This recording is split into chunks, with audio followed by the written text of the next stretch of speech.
Buff Nation, we're here. We're finally here. It's the end of an era, so to speak. We got the last game left with Shedeur Sanders, Travis Hunter, Shilo Sanders, the rest of our seniors out of eligibility, and this has been a big 2-year project from Coach Prime. And there isn't a better way to end it. I think for me personally, being down here in San Antonio, going to be at the Alamo Bowl tomorrow. It's gonna be great. And so for this preview, I wanted to open up with kind of a recap on what these last 2 years have just meant to see you all the work that Coach Prime has done in company. I mean, the staff, the players, to be playing in the Alamo Bowl 2 years into this thing. Prestigious bowl game where both teams, credit to BYU too, in a similar boat, as Coach Prime has pointed out, similar boat to us, where they have had no expectations coming into the year, and they've really surprised two programs that should be really proud of themselves, now capping it off in a really great bowl game, bringing greatness, making bowl games great again. That's what BYU and Colorado are doing right now with the Alamo Bowl. And so guys, leave your score predictions in the chat. I'll get to some of your comments again after my little monologue. Like and subscribe as always. We're on our way now to 13,000, so almost there, guys. So let's go ahead and dive into it. So when Coach Prime first came here a couple years ago, right? Of course, the big viral moment was when he's telling the players, a lot of y'all better go ahead and get in that portal because I'm bringing my luggage with me, and it's Louis. And a lot of people took offense to that in the media that didn't understand that Colorado, well, now it's been 20 years since we've won a bowl game. That's right. Joel Klatt was the last quarterback to lead Colorado to a bowl game victory. We've been to bowl games since, a few, but usually getting destroyed in all of them. And what a lot of people missed was during that monologue from Coach Prime, there was a lot of we just heard a lot of what we needed to hear, talking about how this place has had low expectations for way too long. When he came here, he raised the level of expectation back towards greatness where it should have been. People didn't come and play here with the pride that people used to have when they put on the black and gold. The program was in the bottom cellar. I've said this many times. I mean, we were G5 bound. I truly believe it. We were operating with these archaic transfer credit rules and academic restrictions that just made no sense. And the university had lost its way, not prioritizing athletics and football. And Rick George, credit to him, I think he got everybody to buy in to what he wanted to do. And Coach Prime, they've just had such a perfect partnership together. The university, again, had the stones to take a step back and give the keys to Coach Prime and say, do your thing, run this thing in your style. And that's what we've seen. We've seen the level of expectation risen. We've seen, hard decisions made, right? Because this isn't AAU. This isn't youth sports. This isn't community league kickball. Like, not everybody's good enough to play here. And whenever you're overhauling a roster, a complete rebuild, there's going to be, bumps along the way. And we had those in 2023, no doubt about it.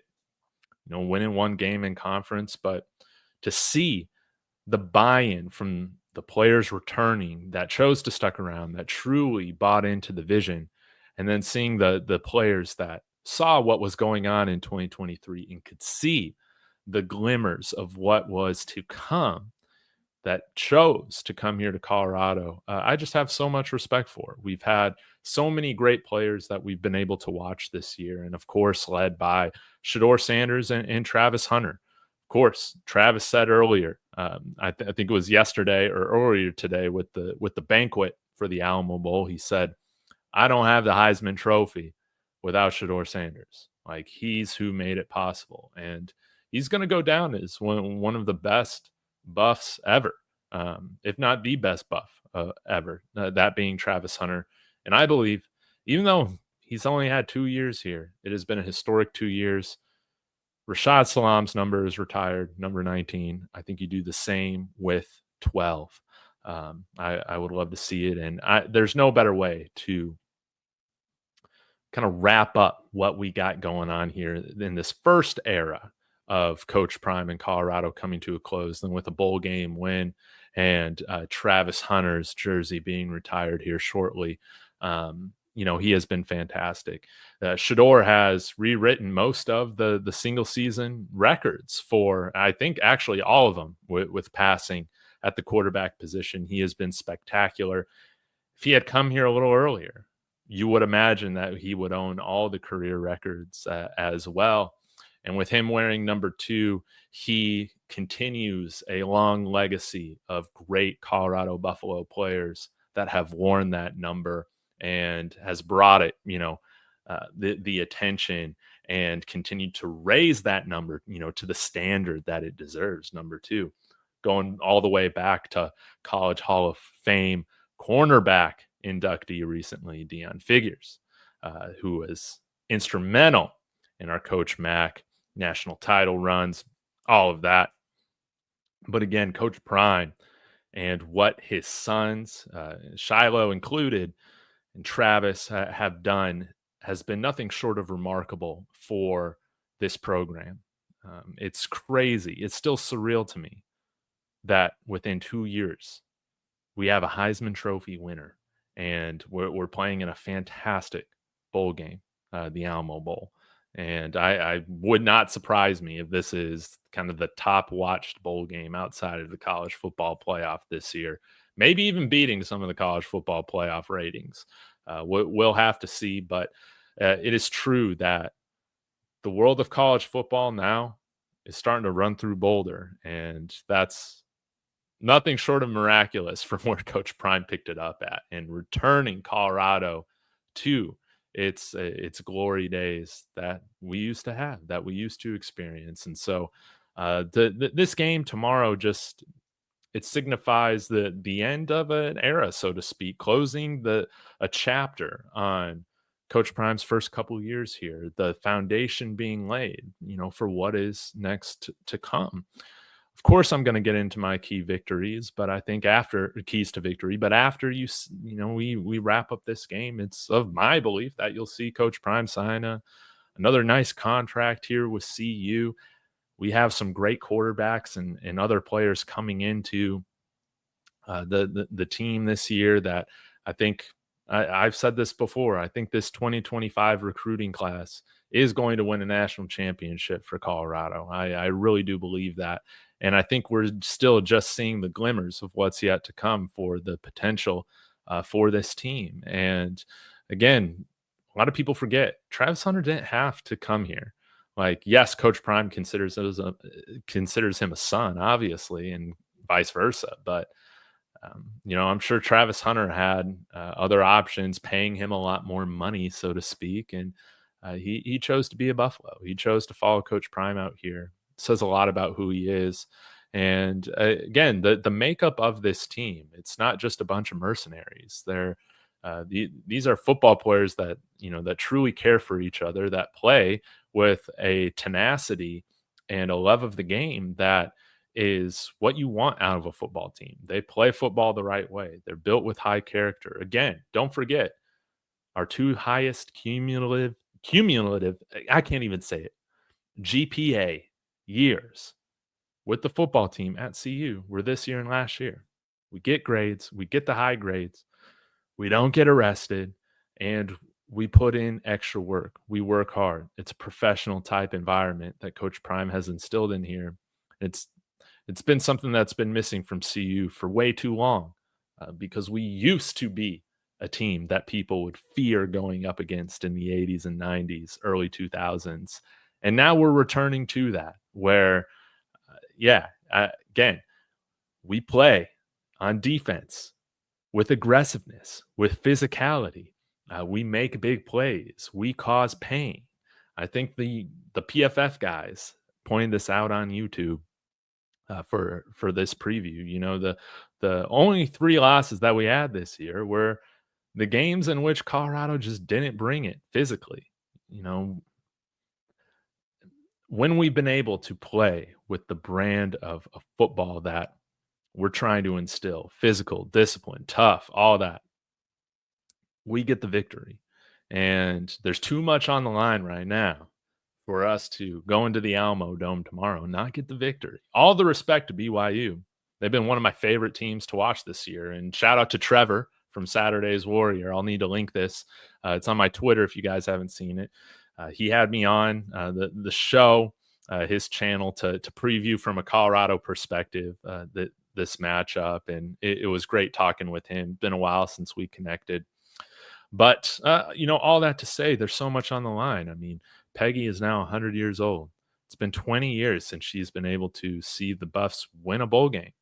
Um, it's Shedeur, Shilo, Travis's last game with Coach Prime. We got guys like Jimmy Horn that are going to be back playing in the game in their last college football game, and you could tell in his press conference just how emotional, how much playing in this game means to him. This is his first bowl game for him to play in ever, and it's going to be his last college football game. We got a lot of players in that same situation. A lot of our key players, this is going to be their last hurrah. This is our last hurrah for this era of Colorado football. And I'm excited for what's ahead, no doubt about it. It's been very cool to see Caden Salter, Julian Lewis, some of the other transfers and early high school enrollees coming in with the 25 class this week, being able to connect with the team. And, you're going to have that passing of the torch, so to speak, to our younger guys. They're going to have to step up because we're losing a lot of veteran leadership. But there's too much on the line. We have too many seniors playing for us to lay an egg in the Alamo Bowl. That's how I feel about it. I'm sure it's going to be a lot of Colorado fans there in the Alamo Dome tomorrow. I think when I look at this channel, usually Houston and Dallas are in my top 5 of most watchers or viewers from those cities. So I'm expecting the Alamo Dome to be packed with mainly Buffs fans, but maybe a nice third or 40% BYU. We'll have to see. I think that they can travel pretty well, but this is an opponent against BYU in which they play football the right way too. They're very, very physical. Obviously BYU, they're super nice to you. They give all the opposing fans at their home games free ice cream. That's really cool. But once the clock starts and the play on the field is happening, they play mean. They're physical. They have a fantastic run game. They have a really scrappy quarterback, Jake Retzlaff, who can make plays outside the pocket. He can make plays with his legs. He can, he can throw some big time throws when you need him to. And for him to be rated, I think PFF had him as the worst Power 4 starting quarterback coming into the year. Man, he really made them eat their crow, right? He's played fantastic this year. LJ Martin, a running back that we have to respect.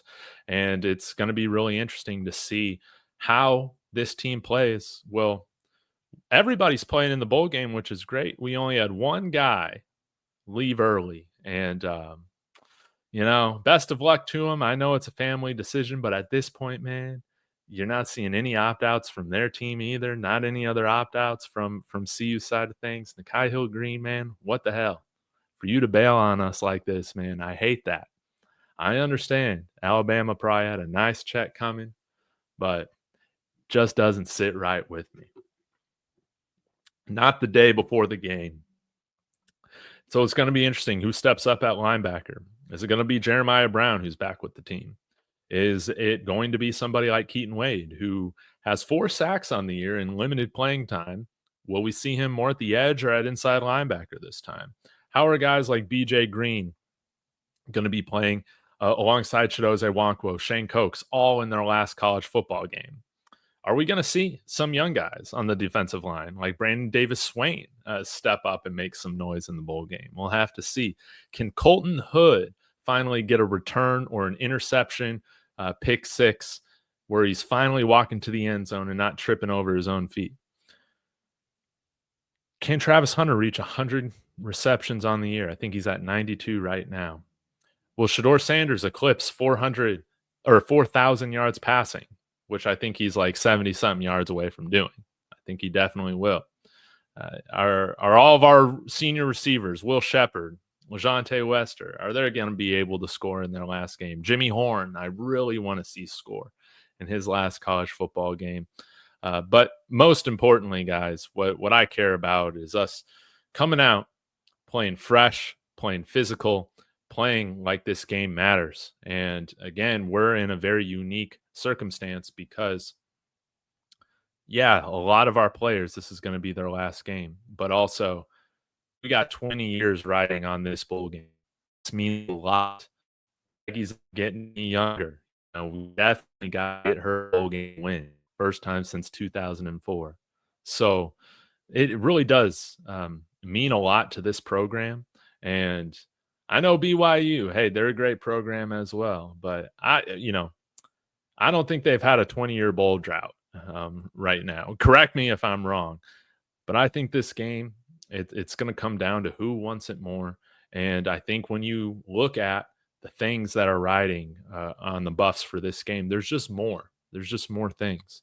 Again, the last time this family affair is going to be together, let's make sure we go out with a victory. Coach Prime is 0-2 in bowl games right now, 0-2 in his celebration bowls. Can he finally get that bowl game victory here in San Antonio tomorrow night? I think so. And then he'll get his first ever bowl game victory. I think that's so cool. And that's one step closer to then getting that national championship victory, right? So I guess that's about it. Keys to victory. Let's stop the run. It's going to be a little bit harder without Nakai Hill-Green out there, but let's make sure that Jeremiah Brown, he has the opportunity to audition for a nice spot this year in 2025. Coming back, Jalen Wester, a guy that I think has played really well in his small amount of snaps this year. Very interested to see what he looks like getting on the field. Again, Keaton Wade, a lot to play for going into his last year, and I think that he can make a statement. And with the running game, let's talk about that. The offensive line, I guess Ben Resnick is going to be starting at right tackle. I think that he is out of eligibility after this. So he's going to be moving on too, if I remember correctly. And so he's going to be starting in his last college football game ever. How's he going to play if Philip Houston isn't ready to go? How's Cash Cleveland going to be looking with a few weeks off here? I really do wonder. Has he taken another step? I can't wait to see it all happen, guys. I'm really excited. And can we get the running game going a little bit?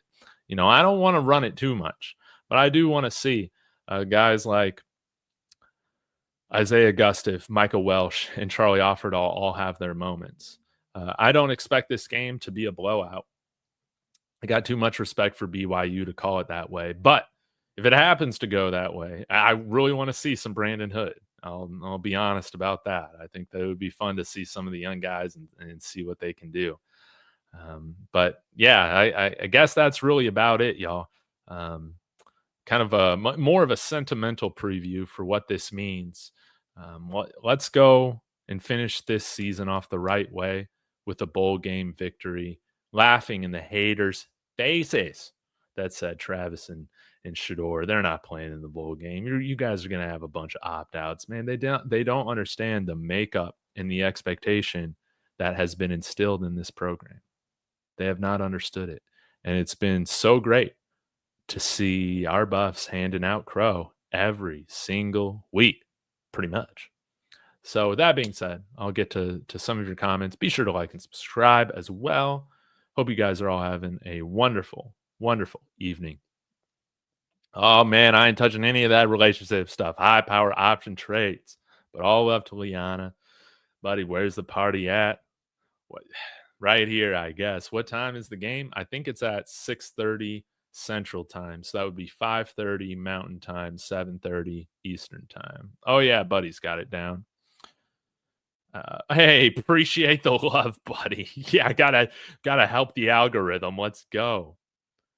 I guess I should give a score prediction. Neckbone, good to see you, man. Been a while since I've seen you in the chat. Hope you had a great Christmas. All right. I guess I want to see this thing as like a high scoring affair. I probably gave a prediction on Monday with Russ, but I already forgot it. How about 42-31 Buffs, baby? That's what I'm talking about. Gennaro, is Shedeur going to go to the Giants? If the Giants are smart, yes. And they got the number 1 overall pick. I think there's a lot of NFL draft people that haven't watched a lot of Shedeur yet, because them saying Cam Ward is so raw. I love Cam Ward, but he is way farther behind Shedeur when it comes to readiness for the pro game. And to be honest, guys, like I know Caleb Williams went to the Bears organization, right? So again, there's just a lot that you have to overcome. I'm still not going to call him a bust. I'm still not. The guy's on his 3rd head coach this year. That's insane, right? 3rd head coach or 3rd play caller. I don't know. It's just a mess. But Caleb Williams, he had some of those bad habits as well that Shedeur has. But with Caleb Williams, everybody was just looking at what the potential is there, the positives are there with Caleb Williams. Shedeur has a lot of the same tendencies.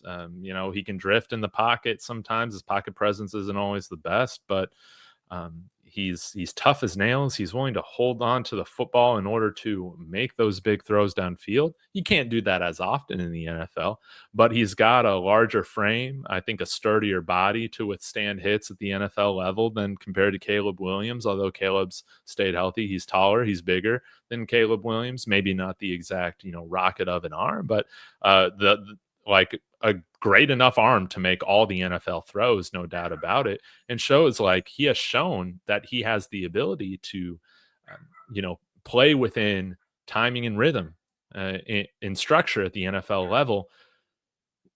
You give Shedeur Sanders Cam Ward's offensive line this year, he might have thrown for over 5,000 yards this year at Colorado. I'm a Cam Ward fan, obviously, here, San Antonio, incarnate word, starting his career. But to me, I feel like there's a wide gap between those two.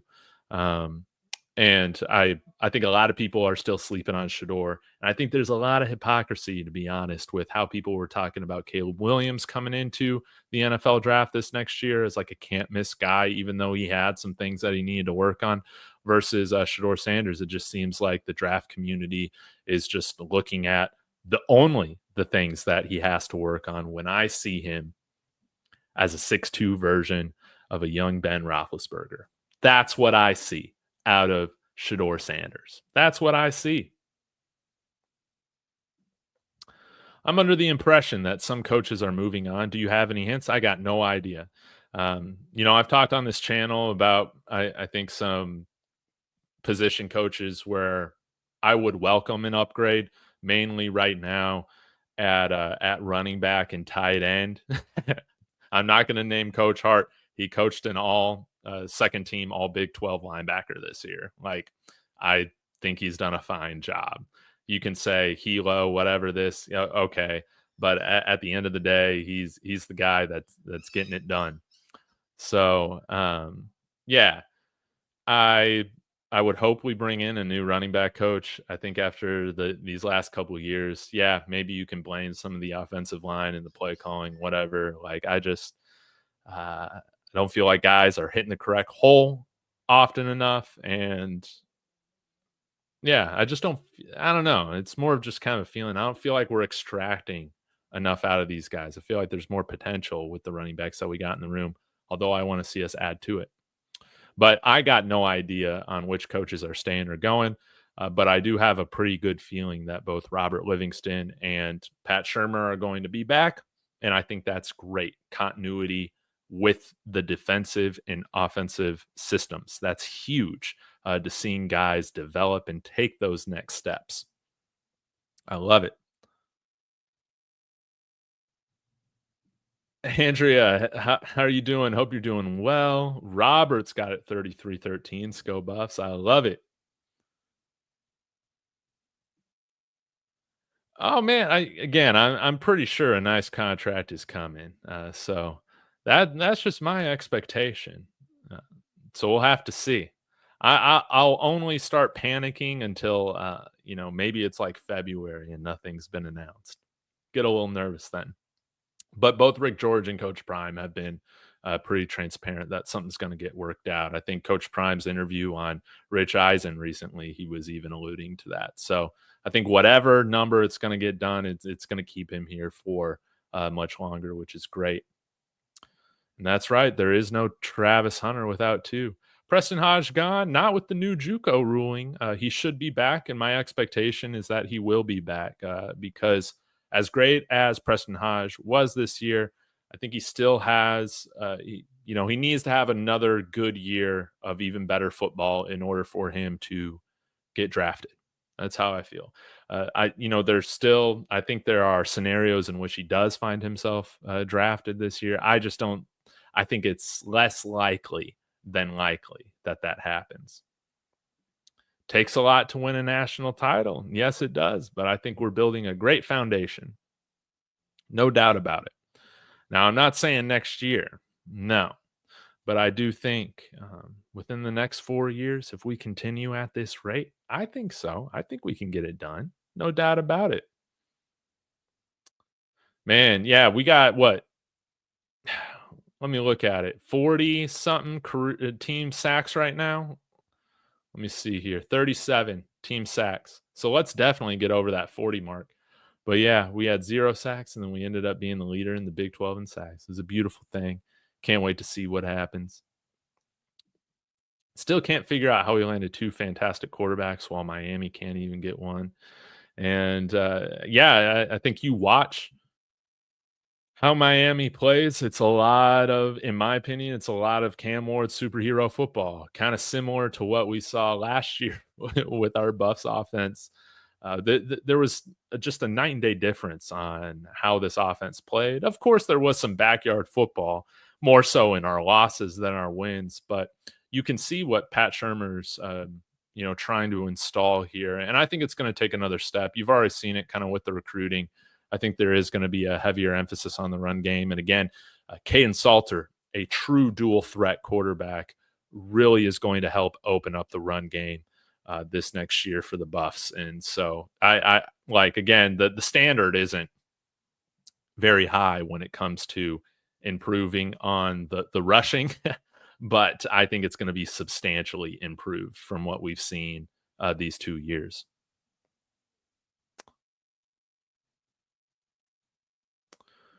I thought we would maybe like multi-stream it, but Trevor ended up just having it on his channel on Saturday's Warrior. So I'll be sure to link it after this and put it in the description when I figure out after I wind this down so you guys can access it there.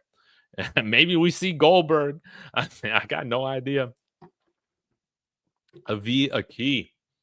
Hi from Trinity here in San Antonio. Man, that's awesome. A lot of good universities here in San Antonio. Love to see it. CU better score over 40. I mean, this better be a show. I want to see this ball thrown around. Again, I'm not going to predict this, but one single game record Shedeur doesn't have yet is total touchdowns.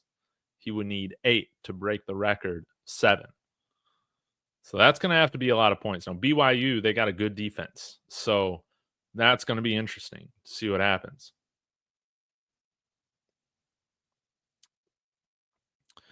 And Nakai Hill-Green is a mercenary. Don't hate the player, hate the game.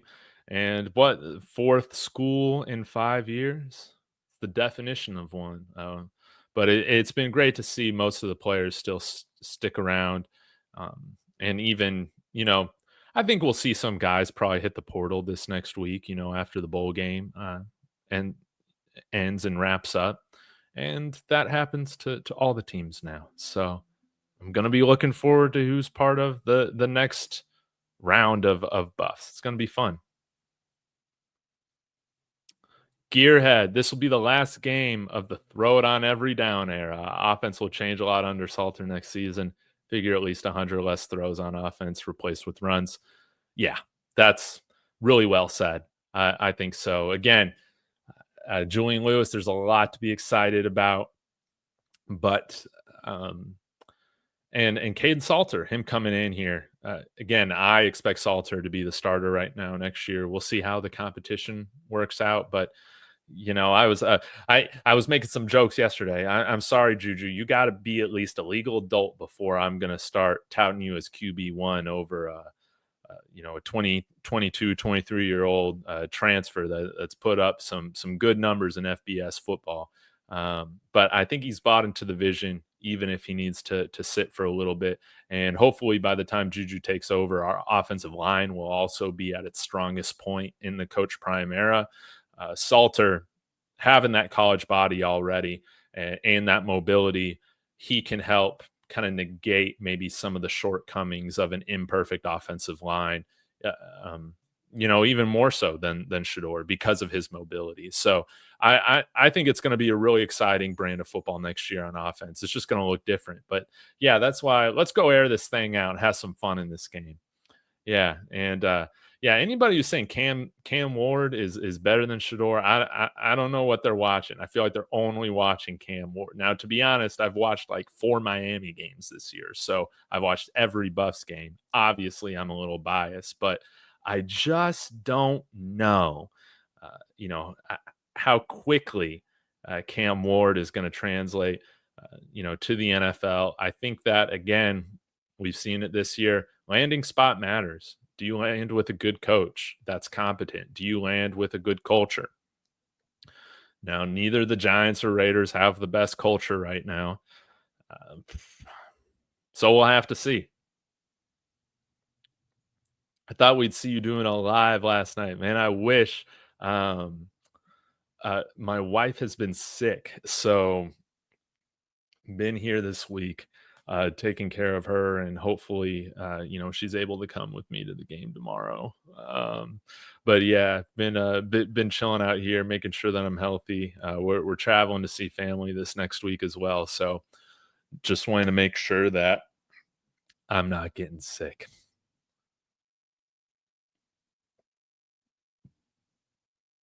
Yeah, and Caleb Williams, man, again, this 2024 draft class, I think, is going to end up being one of the better ones we've seen in a very long time. I think so.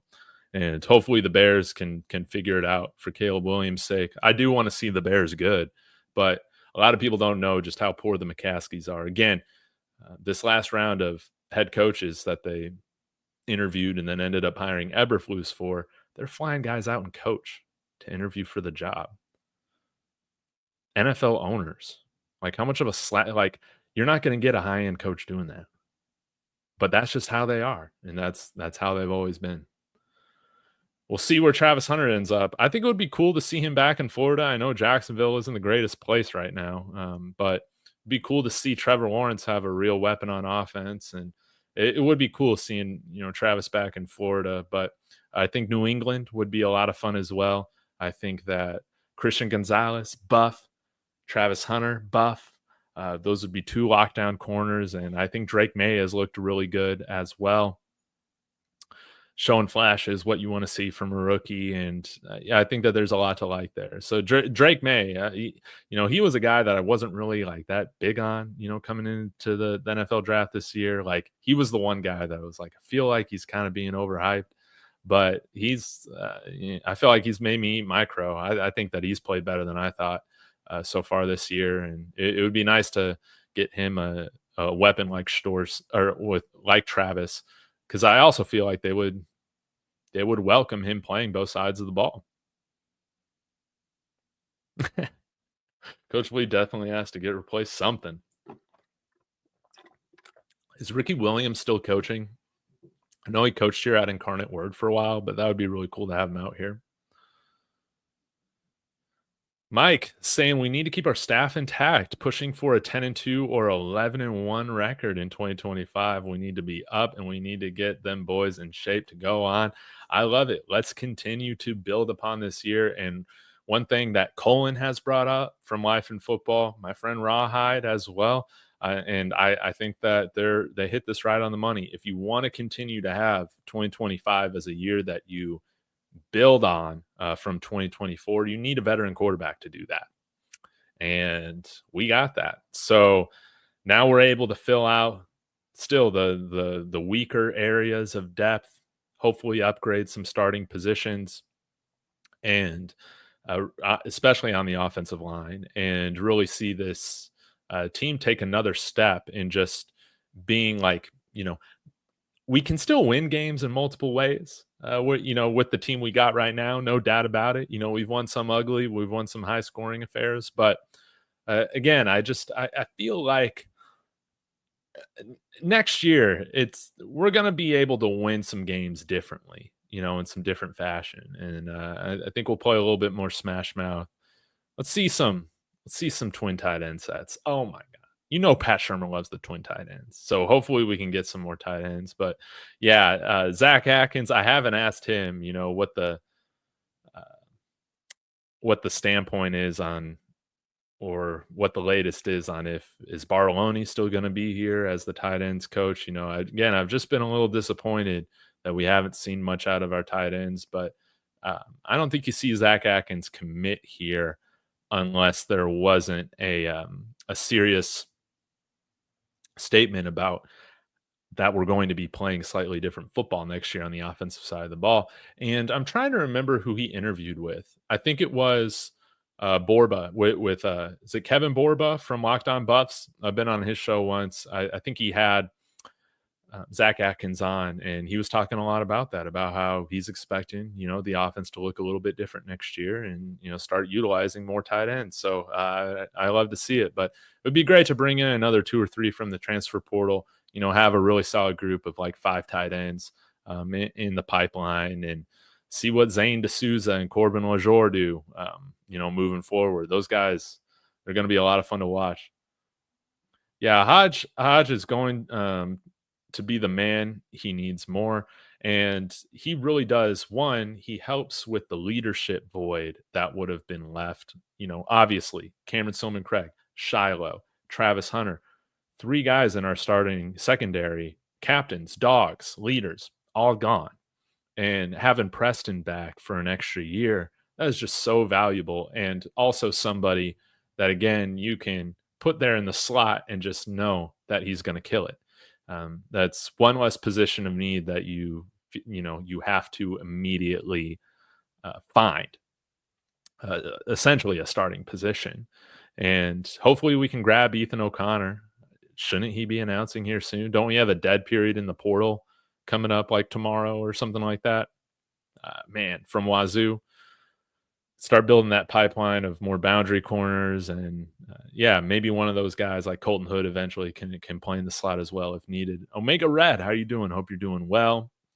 OC Tillman, let's go Buffs. Rodney Freeman, good to see you. He's got 34-21 Colorado wins.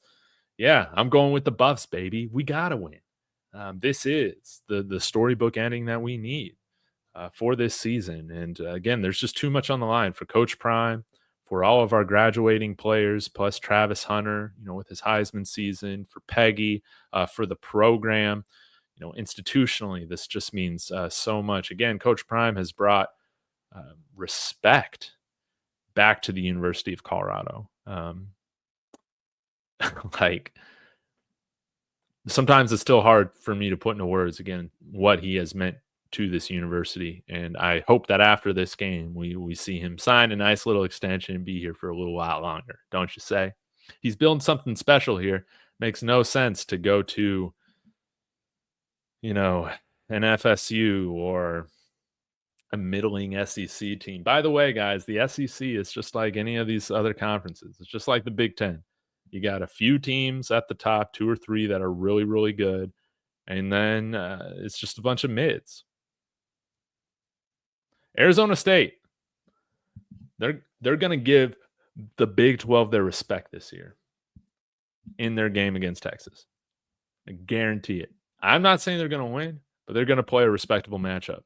Seeing Oklahoma lose to Navy? Seriously? It's crazy. And remember, they're only 6-6 guys because they only play 8 conference games. They have an FCS opponent that they play every November. It's terrible. Handles, Colorado are 3 early schools to watch for Tulane transfer running back Mekhi Hughes, the number 3 overall player in the On3 transfer portal rankings, has rushed for almost 2,800 yards and 22 touchdowns in the last 2 seasons. I think Handles, he also this year specifically had about 1,400 rushing yards. Insane. So I know I need a video. I was planning on doing a video like tomorrow morning on it, and that would be substantial. I love to see the fact that we got some steam going with a running back with some juice. That's what I want for Christmas, a running back with some serious juice, and a guy where it doesn't take an elite offensive line for them to play good. Like Saquon Barkley was still insane at the New York Giants, even with the worst offensive line in the NFL, or one of them. And I mean, now what you see with what he's doing with one of the better offensive lines in the league now with Philadelphia, I mean, might break Eric Dickerson's record. We'll have to see. But that's the kind of guy that I want in the backfield, leading the backfield for the Buffs. No doubt about it. So I'll put out a video on that tomorrow. It's nice. Like, I've talked about a handful of names, like maybe we go after this guy or that guy, this guy from Western Michigan, all that. But it's nice to see us in the news being in one of these guys, these high-end running back recruitments. Guys, if you have not subscribed to Legendary Will 2, you got to do it. What are you doing? This young man is putting in the work. He's on his way to 1,000 subscribers, which means he can get monetized soon. He's put out some really good videos. I'm sorry, Will, I haven't had time to look at your live stream you did yesterday, previewing the Alamo Bowl and all of that. But guys, go check out Will. I think we'll plan to get together, have him on the show this offseason. Things kind of settle down for me as well. So what's going on, Will? Hope you're doing well. Hope you had a great Christmas and got some new Buffs gear. It's going to be great.